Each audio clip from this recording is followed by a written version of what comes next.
श्री परमात्मने नमः। संक्षिप्त योग वशिष्ठ वैराग्य प्रकरण। सुतीक्ष्ण और अगस्ती, कारुण्य और अग्निवेश्य, सुरुचि तथा देवदूत और अरिष्टनेमि एवं वाल्मीकि के संवाद का उल्लेख करते हुए भगवान के श्री रामावतार में ऋषियों के शाप को कारण बताना।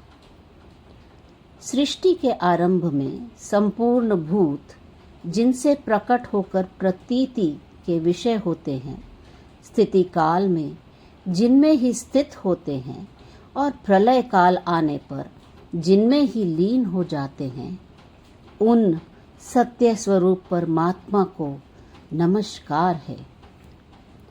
ज्ञाता, ज्ञान और ज्ञेय, दृष्टा, दर्शन और दृश्य तथा कर्ता, कारण और क्रिया, इन सब का जिनसे ही आविर्भाव होता है, उन ज्ञान स्वरूप परमात्मा को नमस्कार है।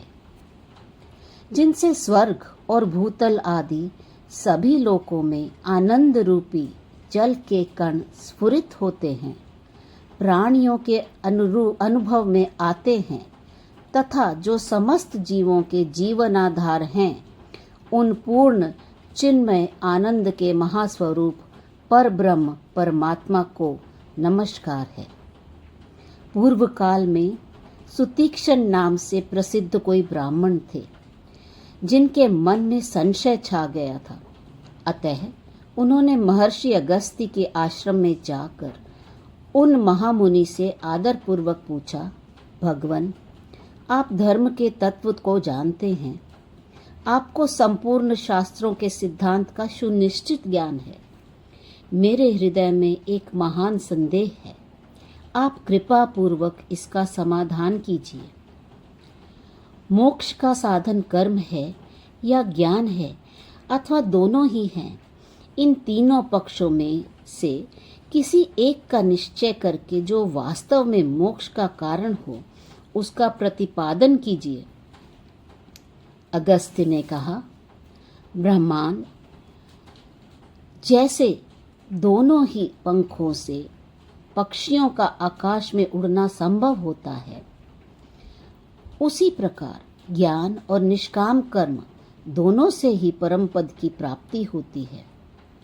इस विषय में एक प्राचीन इतिहास है, जिसका मैं तुम्हारे समक्ष वर्णन करता हूँ।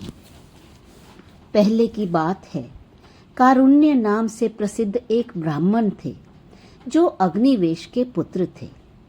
उन्होंने संपूर्ण वेदों का अध्ययन किया था तथा वे वेदांगों के पारंगत विद्वान थे।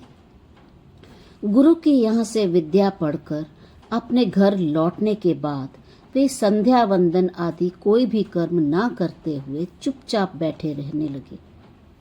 उनके मन में संशय भरा हुआ था। पिता अग्निवेश्य ने देखा कि मेरा पुत्र शास्त्रोक्त कर्मों का परित्याग करके निंदनीय हो गया है। तब वे उसके हित के लिए इस प्रकार बोले। अग्निवेश्य ने कहा, बेटा, यह क्या बात है? तुम अपने कर्तव्य कर्मों का पालन क्यों नहीं करते? बताओ तो सही। यदि सत्कर्मों के अनुष्ठान में नहीं लगोगी तो तुम्हें परम सिद्धि कैसे प्राप्त होगी? तुम तो इस कर्तव्य कर्म से निवृत्त हो रहे हो। इसमें क्या कारण है, यह मुझसे कहो।